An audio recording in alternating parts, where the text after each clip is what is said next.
अस्सलाम वालेकुम नाज़रीन, लाइव एट कैपिटल से मैं हूं नौशीन तारिक और स्टूडियो में मेरे साथ मौजूद होंगे सीनियर सहाफ़ी और तज़कियाकार अहमद सग़ीर साहब। पाकिस्तान अपने शहदा और गाजियों को उनकी लाजवाल कुर्बानियों को खराज तहसीन पेश कर रहा है। इस हवाले से 6 सितंबर से लेकर आज तक मुख्तलिफ तकरीबात का इनेकाद किया गया। आज 8 सितंबर का दिन योम बहरिया के तौर पर मनाया गया। आज का दिन न सिर्फ गाजियों और शहदा को सराहने का दिन है, बल्कि ऑपरेशन दवारका की तारीख को याद करते हुए दुश्मन को ये बावर करवाने का दिन भी है कि पाकिस्तानी कौम, पाकिस्तानी अफवाज अपने मुल्क की हिफाजत के लिए कैसे दुश्मन के गरूर को खाक में मिला देती है। आज की दूसरी अहम खबर यह है कि पंजाब में 2 साल के अरसे के दौरान 5 आईजीज का तबादला हो चुका है। सीसीपीओ लाहौर के साथ तनाज़े पर आईजी पंजाब को ओहदे से हटा दिया गया। इदारों में तकर्रियां और तबादले, वजूहात क्या हैं, इसको भी मौज़े गुफ्तगू बनाएंगे। इसके अलावा दुनिया में कोरोना केसेस के हवाले से भारत दूसरे नंबर पर आ चुका है। मोदी सरकार की नाकाम पॉलिसियों ने भारत की मईशत को तो तबाह कर ही दिया है, सेहत की हालत भी तशवीशनाक करार दी जा रही है। जबकि भारत के जंगी जुनून ने इसे आर्म्स इंपोर्ट करने के हवाले से टॉप 5 ममालिक में खड़ा कर दिया है। मोदी सरकार की नाकाम पॉलिसियों और इसके जंगी जुनून को डिस्कस करेंगे, लेकिन सबसे पहले हम बात करेंगे योम बहरिया के हवाले से। जी अहमद साहब। देखिए, हमारे लिए तो ये तीनों दिन बड़े अहम हैं। 6 सितंबर, 7 सितंबर और फिर 8 सितंबर। उसकी वजह यह है कि ये दिन हमने मखसूस कर दिए हैं अपनी तीनों जो हमारी अफवाज हैं, जिसमें हमारी बर्री फ़ौज, हमारी एयर फोर्स और हमारी बहरी अफवाज। ठीक है। और आज का दिन जो है हमारी पाक बहरिया का बहुत इम्पोर्टेंट है। आपको याद होगा, याद तो नहीं, खैर आपको होगा, लेकिन आपने पढ़ा उस वक्त उस वक्त नहीं थी, उस वक्त मैं भी नहीं था। सर 1965 की जो जंग थी उसमें जैसे बर्री अफवाज के बारे में कहते हैं कि सियालकोट पे दूसरी जंग अज़ीम के बाद सबसे बड़ी टैंक की फोर्सेस हो गई। हम फजाइया की बात करते हैं, जैसे हमने कल डिस्कस किया अपने प्रोग्राम में कि एम ए मालूम साहब ने चंद सेकंड में भारतीय 5 तैयारे गिराकर एक वर्ल्ड रिकॉर्ड बनाया। तो मैं आपसे ये जानना चाहूँगी कि 8 सितंबर के हवाले से आज जो योम बहरिया मनाया जा रहा है, 1965 की जंग में पाक बहरिया का क्या रोल रहा था? पाक बहरिया ने, देखें, चूँकि वहाँ पे एक था ये जो ऑपरेशन द्वारका जिसकी आपने बात की है, इसमें उन्होंने एक इंस्टॉलमेंट्स थी इंडिया की एक जगह पे, और वहाँ तक पहुँचना था और पहुँच के उनको तबाह करना था। अच्छा, अगर वो तबाह ना होती तो वो हमें बहुत ज़्यादा नुकसान दे सकती थी। तो ये मिशन जो था, ये ऑपरेशन द्वारका, ये पाक बहरिया को तफवीज़ किया गया और उन्हें कहा गया कि आपने जो है ये काम करना है। और उन्होंने कोई 7 शिप्स के साथ, फ्लीट में जो उनके साथ थे, पहली दफ़ा 1965 में वो गए और उन्होंने जाके उन जो इंस्टॉलेशंस जो थी, उनकी बड़ी ख़ास इंस्टॉलेशंस थी, उनको जाके उन्होंने जो है वो पलक झपकने में उनको उड़ा दिया और बड़ी सक्सेसफुली, और फिर वापस भी आ गए। सो ये जो था, ये अगर ना होता तो वहाँ पे आपको पता है कि उस जगह पे कहा यह जा रहा था कि वहाँ पे ऐसी चीज़ें हैं जो अगर मतलब कि हमें ज़्यादा नुकसान पहुँचा सकती थी किसी भी हवाले से जो है। सो हमारी पाक बहरिया का इसमें बहुत बड़ा रोल है। अब ये देखिए, यही नहीं बल्कि अभी रिसेंटली जब हमारी उनके साथ मामला थे तो उन्होंने ना सिर्फ फ़िज़ाओं से हमें डराया धमकाने की कोशिश की, आए भी और फिर जो है वो चाय पी के चले गए, बल्कि ये कि वो बहरिया, पाक बहरिया ने भी, आपको याद होगा, एक फुटेज उन्होंने जारी की थी जिसमें एक आबदोज़ आई थी यहाँ पे हमारी तरफ जो है, इंडियन आबदोज़, और हमारी जो शिप्स थे और जो हमारी आबदोज़ें थी, जब उन्होंने उसको पीछा किया और उस पर पीछे लपके उसके, तो वो निकल गई, भाग गई वहाँ से। तो अब ये देखिए कि उन्होंने हर तरफ से दुश्मन जो है वो हमें ऑब्जर्व करता है, हर तरफ से दुश्मन हम पे जो है वो हमला करने की कोशिश करता है, लेकिन ये कि अल्हम्दुलिल्लाह हम उसका जवाब देते हैं, और ना सिर्फ जवाब देते हैं बल्कि हम जो है अपना दिफा भी करते हैं। हाँ, चूँकि हमारे समटाइम हमारे अंदर से कुछ लोग, और कुछ आपको पता है मीर जाफ़र और मीर सादक जो है ये हमेशा मुसलमानों में रहे हैं, ऐसे लोग जो है जब उनका साथ देते हैं या अंदर से जब उनको थोड़ी सी सपोर्ट मिलती है तो फिर जो है वो आप देखें कि 22 मई 2011 का हमला होता है जिसमें PNS महरान वाला वो जो फैसले एयरबेस के साथ था, और उसमें उन्होंने कितना नुकसान किया था हमारा।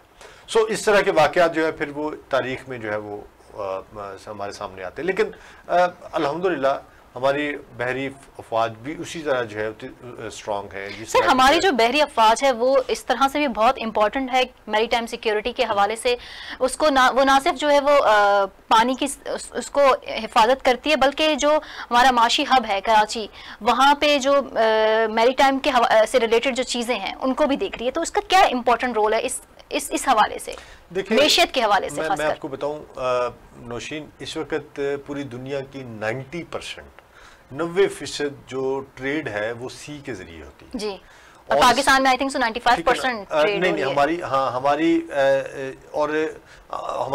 हमारी ट्रेड का भी एक बहुत बड़ा 90+ जो है हमारी ट्रेड जो है वो बजरिया जो है समंदर होती है। इसी तरह अगर टोटल दुनिया का 90% 91 पॉइंट समथिंग बनता है, अगर उसमें से परसेंटेज सिर्फ बहरे हिंद की निकालें जो इंडियन ओशन है तो वो कुछ 13% आती है उसकी। तो आप देखें कि 13% जो टोटल दुनिया की जो ट्रेड है वो यहाँ से जहाज़ जो है बहरी जहाज़ होके गुजरते हैं। आप ये देखिए कि अगर इतनी बड़ी ट्रेड को अगर सिक्योरिटी ना फराहम की जाए तो फिर आपको याद है बहरी कज़ाक होते थे हमारे यहाँ पे जो है बहुत सारे लोगों को मुख्तलिफ वक्तों में बहरी कज़ाक जो है वो यरगमाल कर लेते रहे हैं माजी में, और फिर हम पैसे दे के हमारे लोग जो है वो जाते हैं और फिर पैसे दे के उनको छुड़वा के लेके आते हैं। अब ये बहरी कज़ाक क्या है, इनको वो जो मैरीटाइम टेररिज्म है वो क्या है, ये 2-3 चीज़ें ऐसी हैं जिसको जो हमेशा से थ्रेट रही है। मैरीटाइम थ्रेट जो है ये हमेशा से मैरीटाइम सिक्योरिटी थ्रेट जो है या मैरीटाइम टेररिज्म या इसके साथ साथ बहरी कज़ाक, ये 2-3 ऐसी चीज़ें हैं जिसको अगर आपके पास मजबूत बहरिया नहीं है तो आप उसका मुकाबला नहीं कर सकते। अब ये देखिए, मैं कुछ दिन पहले मैं एक किताब पढ़ रहा था इसी के ऊपर, और बड़ी उसके अंदर बड़ी ज़बरदस्त चीज़ें लिखी हुई थी। वो कहते हैं कि चूँकि इस बहरे हिंद के अंदर जो है इंडिया, चाइना, ये बड़े प्लेयर्स हैं और हम भी उसके अंदर शामिल हैं। अच्छा, ये जो इंडियन ओशन है इसमें जो चाइना ने 18 दिसंबर 2008 में एंटी पायरेसी ऑपरेशन जो है ये गल्फ ऑफ एडन यहाँ पे उन्होंने स्टार्ट किया था, और उसमें उन्होंने किया क्या था, उन्होंने ये किया कि चीन की जो ओवरसीज जो पहली उनकी जो उन्होंने अपनी जो बेस बनाई थी वो उन्होंने डीजे बोती में उन्होंने बनाई, और अपनी सलाहियत को उन्होंने इस लेवल पे ले गए हैं कि अब वो बाकायदा उनकी परमानेंट प्रेजेंस है बहरे हिंद के अंदर, और वो बहरे हिंद में जो आके बैठ गए हैं। तो इसका मतलब ये है कि वो अब यहाँ की जो मैरीटाइम सिक्योरिटी है उसके अंदर बहुत बड़े प्लेयर हैं चाइना। अच्छा, साथ ही चाइना के हमारे साथ भी एक बड़े लेवल पे उनके मामलात हैं, और हमारी एक मैरीटाइम हमारी एक अंडरस्टैंडिंग है, और हमारी म्यूचुअल हमारे मैरीटाइम एग्रीमेंट्स भी हैं आपस में, और हमारे जो हैं एक दूसरे के साथ जो है वो जो हमारे मामलात हैं जो आपस में वो काफ़ी मजबूत हैं और काफ़ी बेहतर हैं। सो अब अगर आप इसको देखें तो इसका मतलब है कि इंडियन ओशन के अंदर चाइना की मौजूदगी, और चाइना की मौजूदगी के अलावा चाइना का वहाँ पे मजबूत होना, ये हमारी फेवर में भी जाता है, हमें फ़ायदा भी है। आपको याद होगा अभी कुछ अर्सा पहले जब ईरान का मामला हुआ था तो यहाँ पे अमेरिका ने क्या कर दिया, चूंकि अमेरिका आके बैठा हुआ है यहाँ पे इंडियन ओशन के अंदर, वो भी बैठा हुआ है और वो भारत को कंटेन करता है इस हवाले से कि चाइना को कन्फ्रंट कर सके, चाइना को कन्फ्रंट कर सके। अच्छा, वो यहाँ पे भी बैठा हुआ है, वो जाके इंडियन ओशन के साथ साथ जो अरेबियन ओशन है उसके अंदर भी वो मौजूद है। अच्छा, जो बहरे हिंद है उसके अंदर उसकी मौजूदगी, और फिर बहरा अरब के अंदर उसकी मौजूदगी, उसने क्या किया, उसने कहा जी कि यहाँ से जो भी ट्रेड शिप्स जाएंगे, मैं अगर आप सिक्योरिटी चाहते हैं, चूंकि सिक्योरिटी थ्रेट उसने क्रिएट की कि थ्रेट है किससे, थ्रेट है जो यमनी है वो चूंकि हौसी बागी हैं, वो वहाँ से मिसाइल मारते हैं तो उनसे आपको थ्रेट है। उसने कहा जी फिर ईरान से भी आपको थ्रेट है, और ये अगर वो मामला होता है तो आपकी तो जो है वो सारी की सारी ट्रेड जो है वो यहाँ पे आके असरअंदाज हो सकती है। सो मैं आपसे इतने पैसे लूँगा और मैं आपके जहाज़ों को बहिफाजत जो है ना वो गुजरने दूंगा, और न सिर्फ गुजरने दूंगा बल्कि पहुँचा भी दूंगा जहाँ पे पहुँचने। अब इसकी आड़ में वो अच्छे खासे पैसे भी ले रहा था। तो आप ये देखिए कि अगर वो ये बिल्कुल उसी तरह है कि वो आपको मैरीटाइम सिक्योरिटी के नाम पे जो है वो अच्छे खासे पैसे बटोरे जाते हैं सी के अंदर। अगर आपकी वो नहीं है मजबूत आपकी जो है बहरिया, तो फिर इसका मतलब ये है कि आप मरहून मिन्नत हैं दूसरों के, ना आपकी ट्रेड महफूज है, जो आपकी जो है एक बहुत बड़ी ट्रेड का हिस्सा 90% प्लस है, 93.6 to 7% वो सी के जरिए जो है ना, वो सी के जरिए ये सारी की सारी ट्रेड जो है वो इनसिक्योर हो जाती है अगर आपके पास बैरियर नहीं है, क्योंकि आपका जो आपका मैरीटाइम जो बॉर्डर है वो अंदर तक बहुत दूर तक गया हुआ है, और उस बॉर्डर्स की भी आपने जो है वो हिफाजत करनी है, और उस बॉर्डर के अलावा अगला बॉर्डर जहाँ पे शुरू हो रहा है उस तक आपने सर्वेलेंस भी करनी है, और वहाँ पे जो है वो कोई और मामला भी आपने नहीं होने देने, आपने ट्रेड रूट जो है उसको भी आपने जो सेफ और सिक्योर रखना है, और ये भी जिम्मेदारी होती है, हर मुल्क की जिम्मेदारी होती है, जहाँ से वो जितना उसका वो उसका मैरीटाइम बॉर्डर है उसने अपने बॉर्डर को जो है वो सेफ रखना होता है। अच्छा, ये जो सारी चीज़ें हैं ये सारी जो है ये बहरिया के अंडर ही आती हैं। एक मजबूत बहरिया ही जो है वो एक मजबूत इकोनॉमी और इकोनॉमिक एक्टिविटी का बायस होती है। अगर आपकी बहरिया मजबूत नहीं है तो फिर बड़ा मुश्किल हो जाता है कि आप जो है वो चीज़ों को उस तरह से जो है वो लेके आगे चल सकें, या आप अपने वो जो आदाब जो आपने सेट किए होते हैं अपने एक्सपोर्ट्स के या अपनी इंपोर्ट्स के, वो सारे के सारे आदाब जो है मतलब ना सिर्फ जंग में बल्कि हालत अमन में भी जो है वो बहरिया का किरदार बहुत बड़ा किरदार है, क्योंकि वो मैशियत को आई थिंक सो के लिए बहुत जरूरी है, इसमें कोई शक नहीं, उसकी इंपॉर्टेंस। इसमें देखें मैशियत के अंदर मैंने जैसे पहले आपको अर्ज किया कि आपकी अगर आपने जो चीज़ें मंगवाई हैं या आप जो चीज़ें भेज रहे हैं अगर वो दूसरों के जगह जिस जगह पहुंचनी वहां पहुंचने की बजाय कहीं और पहुंच गई हैं, या जहां से आपने मंगवाई है वो आपके पास आने की बजाय जो है वो कहीं और ही रास्ते में कहीं गुम हो जाती हैं, या उसको लूट लिया जाता है, या वो सही, तो आप क्या मतलब कि अब वो मुल्क वो वाले ममालिक जहाँ पे खाने पीने की चीज़ें भी बाहर से आती हैं,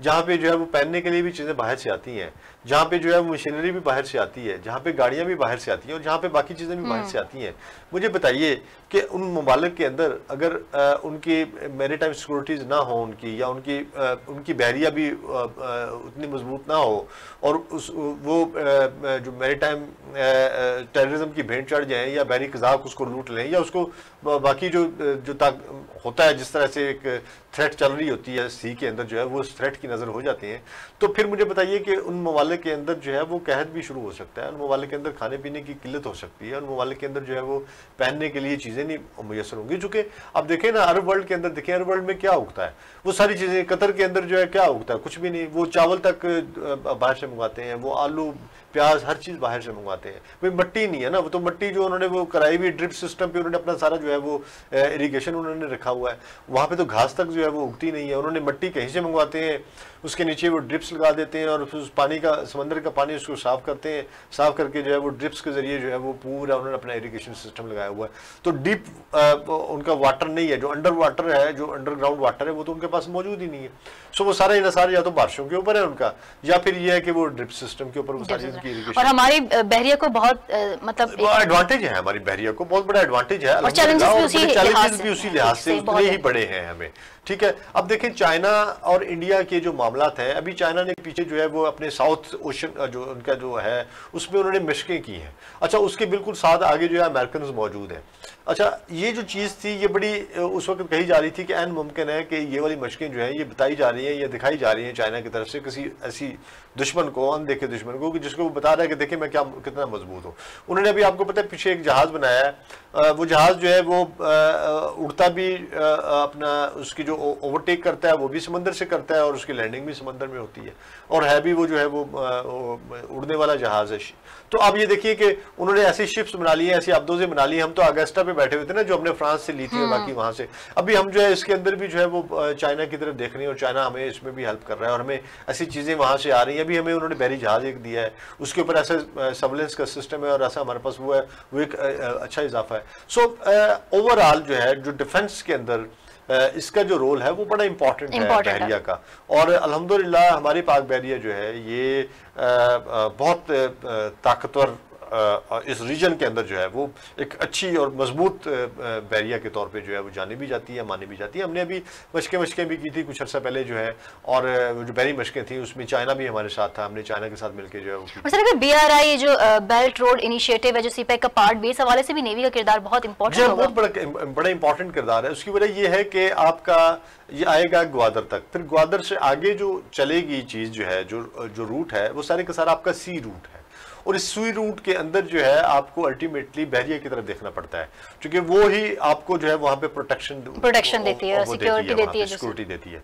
सो अल्टीमेटली वो यहाँ से जब नीचे उतरता है, अब देखें ना कि वो मुख्तलिफ जगहों पे उसने अपनी जो है, चाइना ने वो बना दी, उसने श्रीलंका के अंदर उन्होंने अपनी बना दी है, ईरान के अंदर जो है वो उन्होंने अपनी जो है वो पोर्ट बनाई है, फिर पाकिस्तान के अंदर उन्होंने जो है वो अपनी पोर्ट बनाई है। सो डिफरेंट कंट्रीज के अंदर जो है वो चाइना वो मौजूद है, और इंडियन ओशन के साइडों पे सराउंडिंग में ना सिर्फ इंडियन बके, वो दूसरी तरफ भी उधर भी जाके वो बैठा हुआ। आप ऑस्ट्रेलिया से देखें, ऑस्ट्रेलिया से लेके और उसका जो है वो जो साउथ अफ्रीका है, ये जो बीच का एरिया बनता है, ये तकरीबन जो है वो बन जाता है राउंड अबाउट, मैं इसका देख रहा था, कोई 2,83,60,000 मुरब्बा किलोमीटर बनता है, जो ऑस्ट्रेलिया और सदर्न टिप्स ऑफ अफ्रीका का जो वो है, जिसमें और ये सारे का सारा एरिया में ये बैठा हुआ है कौन? चीन बैठा है, और चीन जो है बड़ी मजबूती से बैठा हुआ है उसकी, तो उसकी मजबूती जो है वो अल्टीमेटली हमारी मजबूती है। सो हमें यहाँ पे एक बहुत बड़ी प्रोटेक्शन है चाइना की तरफ से, और हम समझते हैं कि चाइना जिस तरह से जो है वो इंडियन ओशन के अंदर पावरफुल होता जा रहा है, उस तरह से जो है हमारी पावर भी बढ़ती चली जा रही है, चूंकि हम एक ऐसे दोस्त हैं जो जिनकी दोस्ती की मिसालें दुनिया देती है। और चाइना ने हमेशा साबित किया है मुख्तलिफ जगहों पे, मुख्तलिफ क्वार्टर्स पे, मुख्तलिफ औकात में, जब भी हम पे बुरा वक्त आया, चाहे वो फैटफ के हवाले से आया है, चाहे जो आप देख लें बाकी दुनिया ने हमारा साथ उस तरह से नहीं स्टार्ट में दे रही थी, लेकिन चाइना ने इसको जो है वो नीटो में उन्होंने जो है वो वीटो किया अपना उसके अंदर सलामती कौंसिल के अंदर जो है, ठीक है। फिर उन्होंने जो है वो यूएन कौंसिल के अंदर उन्होंने बैठ के हमारे लिए हमेशा आवाज़ उठाई है। कश्मीर का मसला है तो भी उन्होंने हमारा साथ दिया है। हमारा जो है वो जब भी हमारी जंग की सूरत हाल बनती है उसमें भी वो आ जाता है, वो बैठ के जो है वो बाकी मुल्कों को वो उनको इन्फ्लुएंस करता है और उनको जो है, तो ये जो चीज़ें हैं इससे बड़ा हमें फ़र्क पड़ता है, हमें फ़ायदा होता है कि ग्रेजुअली जो है ये चाइना जिस तरह से हमें सपोर्ट दे रहा है, तो अल्टीमेटली इसकी जो इम्पैक्ट है और उसका जो ट्रिकल डाउन इसका जो इफेक्ट आता है वो हमारी इकोनॉमी पे आता है। हमारी इकोनॉमी जो है इससे फ्लोरिश होती है, चीज़ें बेहतर होती हैं, आपकी एक्सपोर्ट्स जो है हमें अगर बढ़ जाती है, देखिए हमारी आमदनी कोई नहीं है, आमदनी बढ़ाने के लिए आपको ऐसे काम करने हैं, आपको ऐसे मामला करने हैं, और उसके लिए जो अगर बैरिया नहीं होगी तो आप कैसे बैरिया का रोल जो है वो हालत जंग और अमन दोनों में बहुत जरूरी है और उसको हम डिनाई नहीं कर सकते। अहमद साहब, हम अपनी दूसरी खबर की जानिब जाएंगे। पंजाब में 2 साल के अरसे में 5 आईजीज का तबादला, ये एक आज की जो है वो गर्मा गर्म न्यूज़ कह सकते हैं आप इसको। इसमें क्वेश्चन ये है कि ये तबादले और तकर्रियाँ, ये हुकूमत की पॉलिसीज इतनी तजब्जुब का शिकार क्यों है?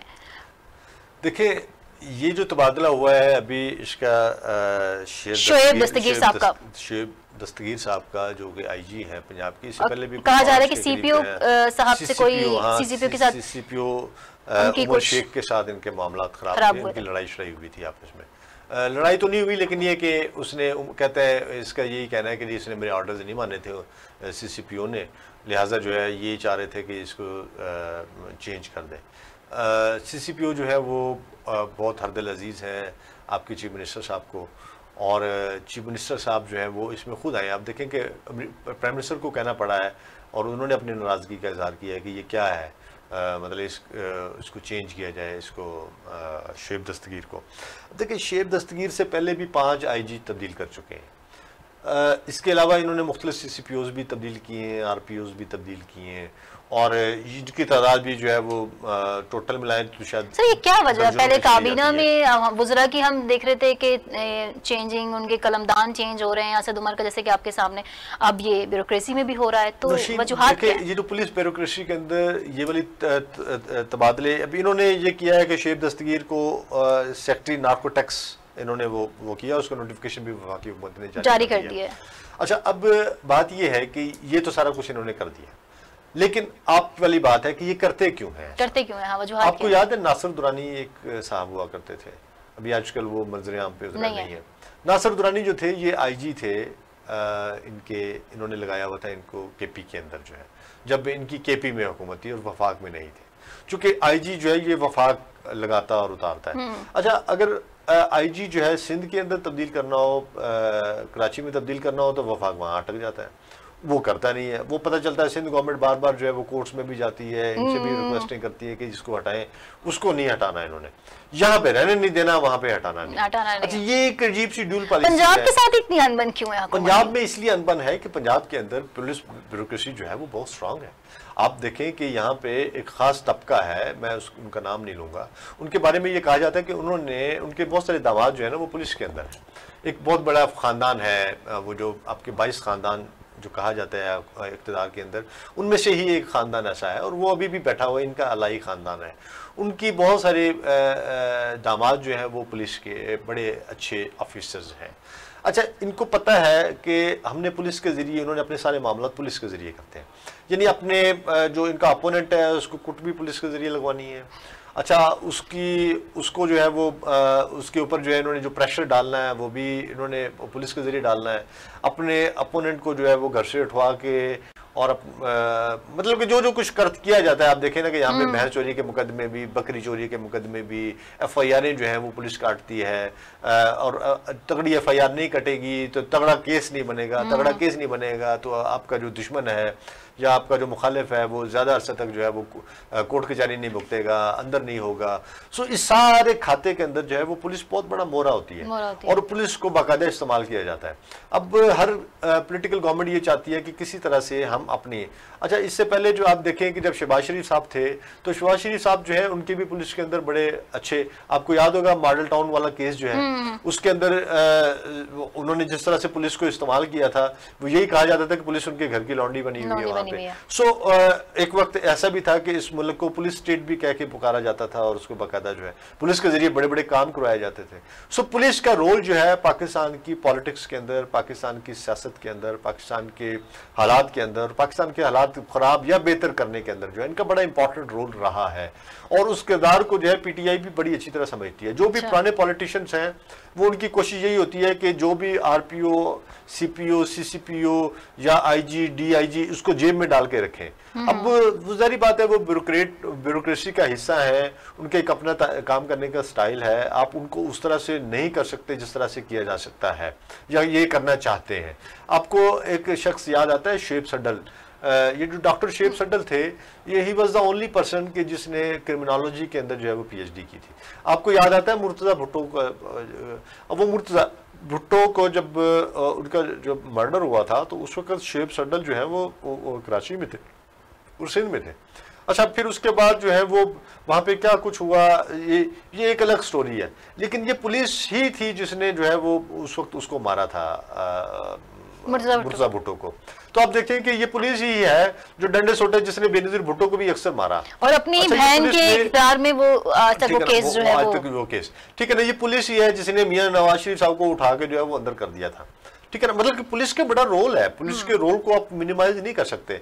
इनकी कोशिश और ख्वाहिश ये है कि किसी भी तरह से पुलिस को उसको कैच कर, उसको थोड़ा सा वो बना के मोम की गुड़िया बना के उसको करा के जो है ना उसको जेब में डाल ले, लेकिन ये डाल नहीं पा रहे क्योंकि वो एक ऐसा कांटा है जो जब भी ये मुंह में डालते हैं वो अटक जाता है इनको, ये फिर उसको उगलते हैं। सही, उसी सिलसिले में तो नहीं कि जैसे खान साहब ने कहा था कि हम KP की तरह जो है पंजाब में भी रिफॉर्म्स लेकर आएंगे, ब्यूरोक्रेसी में, पुलिस में। अभी तक क्या रिफॉर्म, हम रिफॉर्म्स जो है KP के अंदर भी जो रिफॉर्म्स ये लेके आए हैं, ठीक है, उसमें वो कंपैरेटिवली बेहतर है, लेकिन KP का माहौल भी डिफरेंट है। KP के अंदर जो है वो चौधरी नहीं है, चौधरी, हाँ। ठीक है ना, KP के अंदर मलक जरूर है, लेकिन मलक भी जो है वो आपको इस तरफ आके मिलता है जो आपका ट्राइबल एरिया, बाकी सेटल्ड एरिया में तो जो है वो वहां पे एजुकेशन रेट ज्यादा है एज कम्पेयर टू पंजाब।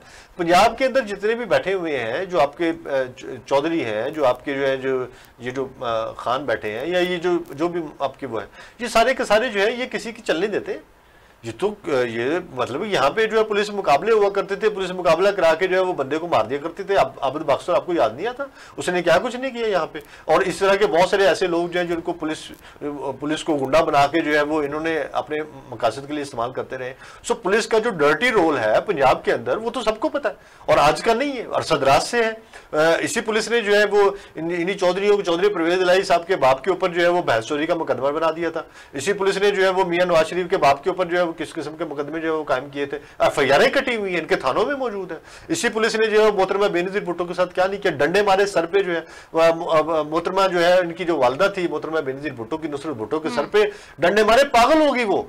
और इतने अरसे तक जो है वो ठीक ही नहीं हुई, वो उसी डंडों की वजह से जो बेचारी जो है वो अपनी जान दे बैठी। तो इस पुलिस को आप कैसे ठीक करेंगे? इस पुलिस को देखें, इन्होंने बड़ा अजीब सा काम किया, उनकी वर्दियां तब्दील कर दी और जी इससे जो है ना ये खादमे वो बन जाएंगे, लोगों के खादम बन जाएंगे। क्या खादम, इससे खादम खिदमत होती है?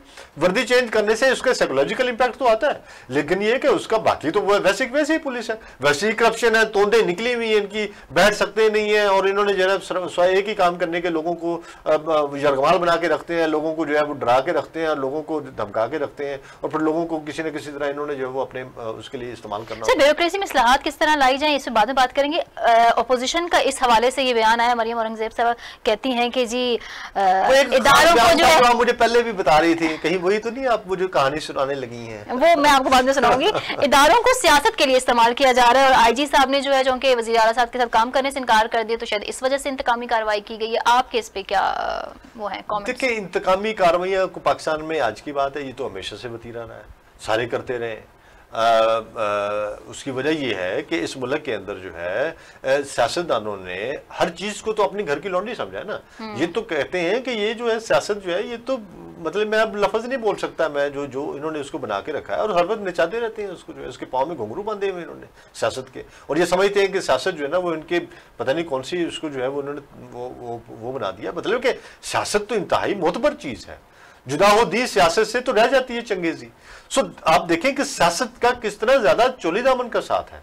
आपने सियासत को चंगेजियत की तरफ ले गए, सियासत को आप फरोनियत की तरफ ले गए, सियासत को उठा के आपने जो है इबादत से जो है आपने उसको गुनाह कबीरा बना दिया है और आपने उसको ऐसी चीज बना दिया है कि लोग जो है वो सियासत में आते हुए शरीफ लोग तो वैसे ही डरते हैं। फिर उसको इतना महंगा कर दिया है इन्होंने सियासत को कि मुझे बताइए कि एमएनए का इलेक्शन आप या मैं लड़ सकते हैं, या हम तसव्वुर भी कर सकते हैं?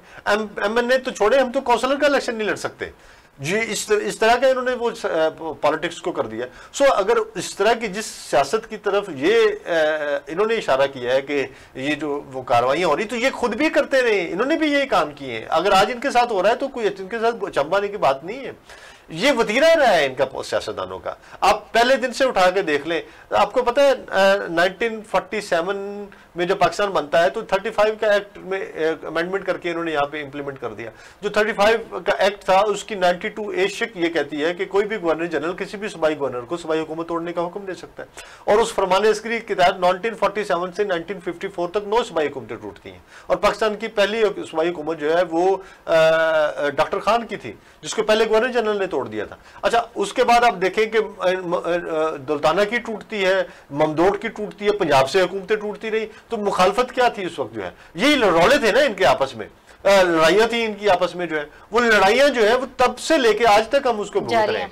इनकी लड़ाइयां नहीं खत्म हो सकती और ना लड़ाइयां खत्म होंगी ना इंतकामी कार्रवाइयां खत्म होगी। इन्होंने एक दूसरे के साथ यही करना है, एक दूसरे को जब भी इक़्तिदार में आते हैं वो उठा के उसको अंदर कर देते हैं, वो आते थे तो वो उठा के। इसीलिए तो इन्होंने जो है वो ये जो डेमोक्रेसी का वो जो कौन सा वो ट्रीटी साइन की थी एक दूसरे के साथ, जो है कि जी ये जो है ना जी मिसाक जमहूरियत कि जी आप जो है आप हमें कुछ नहीं कहेंगे, हम आपको कुछ नहीं कहेंगे और एक दूसरे के साथ देंगे, और हम जो है ऐसा काम नहीं करेंगे कि किसी तीसरी कुव्वत को जो है उसमें फायदा हासिल हो। तो सर ये इदारे अपने अपनी हदूद में कैसे रहकर काम कर सके कि ब्यूरोक्रेसी सियासत में ना आए और सियासी जो है वो इन्फ्लुएंस ब्यूरोक्रेसी पे ना पड़े और इदारे अपनी अपनी हदूद में रह के काम कर सकें?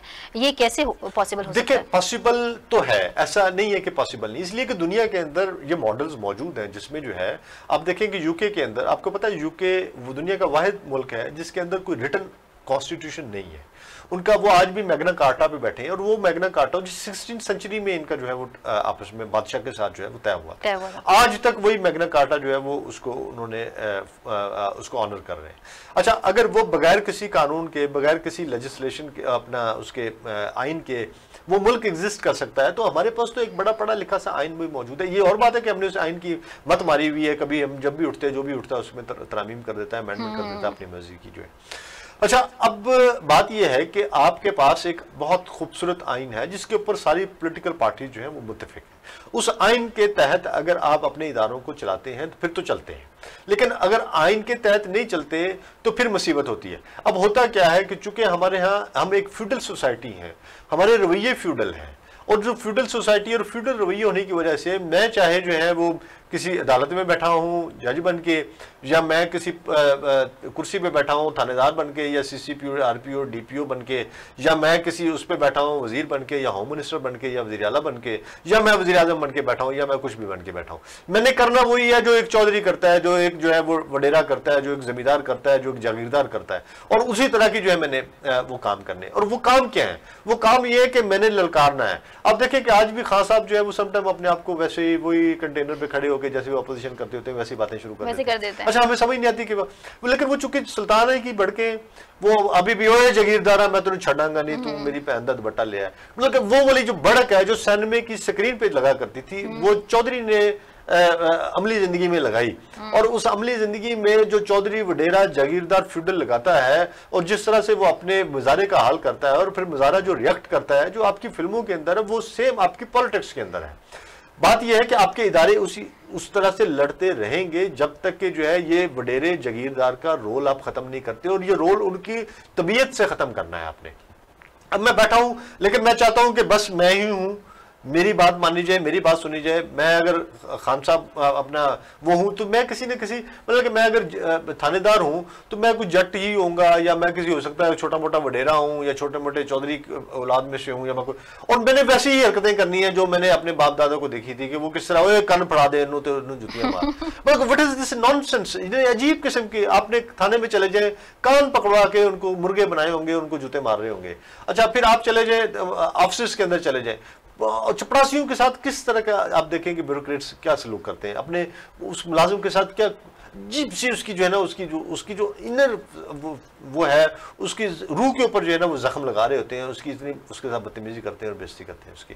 अच्छा, अगर किसी बंदे ने फर्ज करें उनकी दराज से किसी ने कुछ 10 रुपए या 20 रुपए चोरी कर लिए तो उसका मार मार के जो है ना उसको भरकस निकाल देते हैं। आपको याद है ना बहुत सारे केसेस ऐसे आए थे, वो एक घर में मुलाजमा थी और उस मुलाजमा के साथ क्या हाल करता रहा है वो एक साहब और उसकी वो मतलब कि उसकी बीवी जो है यहाँ पे मतलब दागी कर दे, सिगरेट लगाते रहे, उसके उसको मार मार के उसके जिस्म पे उन्होंने निशान डाले हुए थे, उसका चेहरा जो है जबड़ा तोड़ दिया उसका। उसकी एक तो ऐसा भी केस था कि उसकी वो कान बकायदा जो है वो काट ही दिए हुए उसको, उसके बाल नोच नोच के जो है ना वो खींच खींच के गंजा कर दिया हुआ बच्चों को। यानी ये हमारे रवैये हैं, और ये वाले सारे फ्यूडल रवैये जो है वो आपकी ब्यूरोक्रेसी में बैठे हुए लोगों में, आपकी पुलिस में बैठे हुए लोगों में है, आपकी जुडिशरी में बैठे हुए लोगों में, ठीक है, इसी तरह के जो है आपके वकला हैं और इसी तरह के आपके बाकी है। तो फिर क्या ठीक होगा? बहुत मुश्किल है। आपको अभी थोड़ा टाइम चाहिए अपने इन रवैयों को बेहतर करने के और इदारों के अंदर इस्लाहात करने के लिए। इदारे कौन जोक चला रहे हैं मुझे बताइए? इदारे तो बड़े खूबसूरत बने हुए, उसके आप उठा के रूल्स देखें, उनके रेगुलेशंस देखें, उनके काम करने का वो जो लिखा पड़ा जो उनकी जो रूल बुक होती है वो तो बड़ी जबरदस्त है। लेकिन बात यह कि जो बंदा बैठा हुआ है ना वो कोई इडियट स्टूपिड आदमी है और उससे आप कुछ भी एक्सपेक्ट कर सकते हैं। आपने जब तक उसके रवैये नहीं तब्दील करेंगे और उसको हिट नहीं करेंगे, और फिर रवैया जो है तब्दील घर से होता है, बचपन से होता है, और बचपन जो है वो उस्ताद के हाथ में होता है या माँ बाप के हाथ में होता है। हमारे माँ बाप के पास वक्त नहीं है। उस्ताद जिस तरह का है वो आपको बेहतर मुझसे समझती हैं कि उस्तादों ने तो बड़ा घर किया हुआ है यहाँ पे पूरे सोसाइटी का सिस्टम का जो है। मतलब कि जो मुझे बताया नौशीन, आप या मैं, हम जब पढ़ते थे तो क्या आपने कभी या मैंने कभी हमने तस्वीर किया था कि हम उस्ताद बनेंगे, या हमने कभी ड्रीम किया था उस्ताद बनेंगे? नहीं, हम लोग ड्रीम ही नहीं करते। हम ड्रीम करते हैं डॉक्टर बनेंगे, इंजीनियर बनेंगे। टीचर को तो हमारे यहाँ बहुत कोई निचला वो जो कुछ नहीं कर सकता वो टीचर बन जाता है। एग्जैक्टली, जिसने जो पढ़ा लिखा है वो डॉक्टर इंजीनियर बनेगा, जो डॉक्टर इंजीनियर नहीं बनता वो कुछ और बन जाएगा, जो वो भी नहीं बन सकता है वो कुछ और बन जाएगा, जो वो भी नहीं बन सकता वो मीडिया में आ जाता है। अच्छा, जो मीडिया में है, जो मीडिया में भी नहीं चलता है ना, ठीक है, वो उठेगा और वो जाके जो है वो कोई इलेक्ट्रिशियन बन जाएगा, कुछ इस तरह की चीज बन जाएगा। अच्छा, जो ये भी नहीं बनता ना वो उस्ताद बन जाता है। अच्छा, जो उस्ताद भी नहीं बन सकता उसको उठाएंगे और वो उसको किसी मदरसे में डाल देंगे। अच्छा, जो मदरसे से निकलेगा तो फिर क्या स्टफ क्या होगा? हमारे मदरसे का स्टफ देख लें, हमारे उस्तादों को देख लें, हमारे इनको देख लें। अच्छा, यही लोग जो है ना ये जो हर तरफ से भागे हुए, स्कूलों के भागे हुए, ये आपके सियासतदान भी बन जाते हैं। जी जी, डिग्रियां उनकी जाली निकल आती हैं, डिग्रियां इनकी जाली निकल आती है, तो वो सिस्टम ऐसे ही चल रहा होता है। अब आपने वाकई का जिक्र किया, एहसन इकबाल साहब की ट्वीट मेरी नज़र से गुजरी और उन्होंने जो है उसमें कराची ट्रांसफॉर्मेशन प्लान को जो है उस पर इमरान खान साहब को तनकीद का निशाना इस तरह से बनाया कि उन्होंने कहा कि उनको एक नशई से तशबीह दे दी। उनका कहना यह है कि एक नशई को उसकी बीवी ने कहा कि सोचने के लिए मुलाजिम रख लो, और उसने मुलाजिम रख लिया और मुलाजिम को कहा कि तुम्हारा काम सोचना है और तनख्वाह तुम्हारी 50,000 है। और मुलाजिम ने पूछा कि सर आपकी तनख्वाह कितनी है? उसने कहा 30,000। तो उसने कहा मुझे कैसे देंगे? तो ऐसे इकबाल साहब ने इतनी कोई दिलचस्प किस्म की ट्वीट और इतने बड़े कहानी के साथ की है और कहा है कि ये खान साहब जो कराची के लिए 1100 अरब का देकर आए पैकेज, और वफाकी तरक्याती बजट तो 500 अरब है, तो मतलब कैसे उन्होंने उनको वही नशई से तशबीह दे दी। आप इस पे क्या कहेंगे? बात उनकी ठीक है कि आपकी अर्निंग जो है वो इतनी है नहीं जितना बड़ा पैकेज आपने अनाउंस कर दिया। यानी थोड़ी तनख्वाह 30 रुपए तो तुसी दे 50 रुपए है, 50 रुपए, तो बाकी 20 रुपए का जो है ना वो कहाँ से पूरा करेंगे? सर इस अच्छा, और फिर मैंने कि बाकी 30 रुपए में अपने घर भी ये कोई लॉलीपॉप तो नहीं है आपकी तरफ से जो दिया जा रहा है कराची वालों? मुमकिन है, बात उन्होंने बड़ी पते की। लेकिन मैं अभी आपको एक वाकया सुनाता हूँ। वो वाकया ये कि एक बादशाह थे, तो उस बादशाह के ने अपने कुछ लोगों को उन्होंने रखा हुआ था, तो उनमें से जो वज़रा थे उनमें से एक वज़ीर बहुत करप्ट था। तो वो एक दिन उसकी हर वक्त शिकायतें आती थी, इसने करप्शन की है, इसने करप्शन की है, इसने करप्शन की। उन्होंने कहा अच्छा यार ऐसे करो, इसको यहाँ से उठाओ और इसको जाके ना वो समंदर के किनारे पे खड़ा कर दो और इसे कहो कि लहरें गिने। अब उसने रोज़ जो है वो लहरें गिननी शुरू कर दी। अब वहाँ पे वो लहरें आए, लहरें आए, लहरें। कुछ अरसे बाद ना कुछ लोग आए, उनका बादशाह सलाम जी आपने क्या बंदा खड़ा किया? इसने हमसे पैसे लेने शुरू कर दिए। उसने कहा है वो कैसे? कहते जी हम बेसिकली हमारे जहाज़ चलते हैं, हमारे जहाज़ गुजरा वहाँ से, तो वो इसने हमें रोक लिया, वहाँ पे बंदे भेजे, इसने रुकवा दिया। इसने कहा जनाब मैं लहरें गिन रहा हूँ, आपके जहाज़ की वजह से लहरों का जो वो है वो मुतासर हुआ है, तो आपने बराह रास्त जो है वो जो अमूर मुमलकत में आपने मुदाखलत की है तो अब मैं आपको जाने नहीं दूंगा यहाँ से, आपको जुर्माना होगा। तो उन्होंने तो हमें बहुत भारी जुर्माना कर दिया। तो बादशाह सलामत फिर सर पकड़ के बैठ गया। बात ये है कि ये जो है ना एहसन इकबाल, ये भी लहरें गिनने वाले वज़ीर हैं, ठीक है। इन्होंने सारी जिंदगी लहरें गिनी है और लहरों गिनने में ये इस तरह के जो है वो ट्वीट और चुटकुले छोड़ देते हैं। और मतलब हमारी तो जो सियासत है वो इतनी दिलचस्प है ये कि हमें रोजाना कुछ ना कुछ चुटकुले और ये सुनने को मिलते हैं, लेकिन जो हमारे पड़ोसी मुल्क है वो भी कोई कम फनी नहीं है। मोदी सरकार की पॉलिसीज पे बड़ी तनकीद हो रही है जो है वो आलमी मीडिया में। इस वक्त कोरोना के हवाले से वो US के बाद 2nd नंबर पे आ गया है और रोजाना आई थिंक 70-75 हज़ार केसेस जो हैं वो रिपोर्ट हो रहे हैं। मईशत उनकी जो है वो डाउनफॉल का शिकार है, जबकि आर्म्स इंपोर्ट करने में वो दुनिया के 5 टॉप ममालिक में शामिल हो रहा है। तो जंगी जुनून उनका मोदी सरकार का एक तरफ बहुत हाई है और दूसरी तरफ दिफाई बजट भी देखें कि उनका दिफाई बजट कितना है, वो भी बहुत ज़्यादा है। अच्छा, और वो अपने जो डिफेंस बजट है उसमें मुसलसल इंक्रीज कर रहा है। उसका जो जंगी जुनून है वो तो इस वक्त बिल्कुल जो है वो अरूज पर पहुंचा और अपनी आवाम की मेरे ख्याल से लाइफ पोस्ट पे ही वो सब कर रहा है। उसको मैं बताऊं, मोदी को या ये इंडियंस जो है जो भारतीय इसके अंदर बैठे हुए हैं, इससे पहले वाले भी उनका भी ये इसी किस्म का जो है वो वतीरा था। इन लोगों को इससे कोई सरोकार नहीं है कि हमारा मुल्क में जो गरीब आदमी है वहाँ पे ज़रा poverty line, below poverty line रहने वाले लोगों की तादाद उठाए ना, आपके होश ठिकाने आ जाएंगे। वो इतनी बड़ी है कि आप परेशान हो जाएंगे। इस रीजन में सबसे ज़्यादा पॉवर्टी अगर कहीं पे है तो वो इंडिया है। जो बिलो पॉवर्टी लाइन लोग रह रहे हैं, अमवात जो मौसमों से मर जाते हैं, उन लोगों की तादाद सबसे ज़्यादा इंडिया में है। रात को जो जिनके घर है, बेछत है, जो खुले आसमान तले सोते हैं, उसकी तादाद इस पूरे रीजन में सबसे ज़्यादा इंडिया में है। ऐसे लोग जो रात को भूखे खाली पेट सोते हैं, उनकी भी सबसे बड़ी तादाद जो है वो इंडिया में है। आप ये देखिए कि ऐसे लोग जिनके पास रोजगार नहीं है, उनकी भी सबसे बड़ी तादाद जो है वो इंडिया में है। आप ये देखिए कि ऐसे लोग जो रेप हो रहे हैं वहाँ पे, और जो रेप विक्टिम्स हैं, ख्वातीन हैं या बड़ी उम्र की ख्वातीन हैं, उनकी भी सबसे बड़ी तादाद इंडिया में है। अब फिर ये देखिए कि वहाँ पे जो ह्यूमन राइट्स वायलेशन है उसमें भी इंडिया सबसे आगे चला गया है। अब एक चीज रह गई थी कोरोना, उसमें भी इंडिया जो है वो बहुत आगे। वो हर चीज में सबकत ले जाना चाहते हैं। मुझे हैरानगी है कि ये किस किस्म की कौम अल्लाह ने हमारे जो है वो पड़ोस में दे दी है। हमें एक अजीब सा वाहियात सा पड़ोसी हमें मिल गया है और हम उसकी जो है ना वो उसकी जो वो हर चीज में वो आसमान को छू जाता है। लॉकडाउन के बावजूद वहाँ पे कोरोना के केसेस तशवीशनाक हद तक बढ़ चुके हैं। और फिर जब इन्होंने लॉकडाउन किया था, उस लॉकडाउन के नतीजे में जो वहाँ पे मामला बने, जो बेरोजगारी हुई है वो बहुत बढ़ गई थी। और उसको जो है उसके लिए इन्होंने कोई प्लानिंग ही नहीं की थी। इनको अंदाज़ा नहीं था कि जो है इसके आफ्टर फैक्ट्स ये होंगे और आफ्टर शॉक्स ये होंगे। और आप ये देखिए कि उनकी मैशत, इकॉनमी, उनकी जो जीडीपी, जिस तरह से ये जो एक शाइनिंग इंडिया की बात करते थे, वो शाइनिंग इंडिया का ख्वाब तो खत्म हो गया। अब तो वो जो इंडिया है वो एक ऐसा है इंडिया जो अपने पाँव पे भी नहीं चल पा रहा, बल्कि वो जो है लूला लगड़ा इंडिया है जो घिसट रहा है और बड़ी बुरी तरह से जो है वो, जिसके अंदर से जो है जो जख्मी है और उसके रिस रहे हैं उसके जख्म। और इनका जो है वो जंगी जुनून इनका जो है वो उनको समझ नहीं लेने दे रहा कि जो है ये दफाई बजट में जो है वो कमी करने के लिए तैयार नहीं है, अपनी पॉवर्टी को खत्म करने के लिए तैयार नहीं है, अपने बाकी मामला को एड्रेस करने के लिए तैयार नहीं है। और ऊपर से जो है वो ये जंगी साजो सामान जो है ये खरीदे चले जा रहे हैं। अभी पीछे इन्होंने जो है वो जहाज खरीदे हैं। अभी जो है इनका जो है वो अमेरिका के साथ आप ये देखिए कि जो 2018 में मैरीन कॉन्ट्रैक्ट हुआ था इनका, जो है मैरीटाइम कॉन्ट्रैक्ट जो है उसको फिर जो है ये वो कह रहे हैं कि जी उसको ऑनर किया जाए और उसकी जो बाकी चीजें इनको प्रोवाइड की जाए। मतलब इसी साल में इनकी कुछ 10 बड़ी डील्स हुई हैं आर्म्स के हवाले से, जिसमें तुर्की भी शामिल है। तुर्की कंपनीज के साथ भी। ये क्या सिचुएशन है? वहाँ के लोगों को क्या शऊर नहीं है कि वो शऊर के अलावा भी ना जम्मू पे फोकस किया हुआ है? इंडिया का ये है कि इंडिया देखता है, उसने एक तो ये है कि अपने किसी हमसाये से तो बनाई नहीं हुई। चाइना के साथ उसकी बिगड़ी हुई है, हमारे साथ उसकी बिगड़ी हुई है, नेपाल के साथ उसकी बिगड़ी हुई है, श्रीलंका के साथ उसके मामला ठीक नहीं है। विद इन अ स्टेट बहुत सारी और वो जो है वो वहाँ पे उसको मज़ामत का सामना है। सो उसकी मजबूरी है कि उसने असला खरीदना है और उसको असला चाहिए अपने लोगों को मारने के लिए भी, अपने पड़ोसियों को मारने के लिए भी, या उनको डराने के लिए भी। तो उसके लिए जो है ये असला खरीदता चला जा रहा है। लेकिन बात ये है कि असला चलाना नहीं आता इसको और खरीद कर रही है उसकी आवाम। आपको पता है कि इंडिया के अंदर ये पीछे बाकायदा ऐसी रिपोर्ट सामने आई थी कि इन्होंने क्या किया कि वहाँ पे कुछ चीज़ें इन्होंने जो खरीदी हुई थी, जहाज़ और बाकी तोपें और तोपखाना और ये वो चीज़ें, वो जब निकाली तो वो जंग लगे हुए थे, इसको वो चल ही नहीं रहे थे।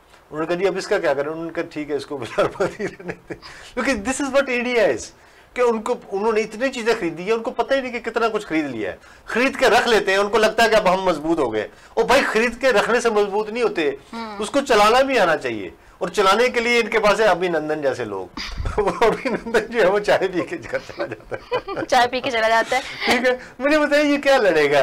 चाइना से क्या लड़ेगा या हमसे क्या लड़ेगा? पर ठीक है, आप जो है वो थोड़ा देखिए, दिल की तसल्ली भी तो जरूरी है ना नौशीन। अब पता क्या, बंदा ऐसे दुश्मन हमसायों के साथ कोई हो ना आपके ज्यादा, तो 2-4 क्लाशनकोफ खरीद के, बंदूकें खरीद के ये वो घर में आप रख लेते हैं। आप समझते हैं देखा, और मोहल्ले वालों को बता देते देखे मेरे पास बहुत असला पड़ा हुआ है, मेरी तरफ देखा ना तो मैंने फिर देख लो मैंने बहुत मारना है। अच्छा, किसी दिन कोई कन्न टूटा आ गया मोहल्ले में और उसने आके दबका भी लगा दिया, एक आध लगा भी दिया, वो घर जाता है तो अब उसको चलाने नहीं आती वो कहते हैं यार कन तो है, चलाऊं कैसे? उसको तो मैगजीन चढ़ाना भी नहीं आता उसके अंदर, उसको वो खींचना भी नहीं आता। बावजूद वो जो है चीन से दूसरे दिन पिट रहा होता है, लेकिन इसके बावजूद अब वो जो कन टूटा है जो है ना, वो रोज उसको फिर फैंटी लगाता है तो इनका हाल ये है, इनको रोज फैंटी लगनी है और इन्होंने रोज जाके एक दफा गन निकालनी है, चलाने के लिए कोशिश पूरी करते हैं, चलाने की चलती नहीं। बहुत शुक्रिया अहमद साहब, आपसे सैर हासिल गुफ्तगू हुई। नाज़रीन, यही हमारे प्रोग्राम का वक्त खत्म हुआ, हमें इजाजत दीजिए, अपना बहुत ख्याल रखिएगा, अल्लाह हाफिज।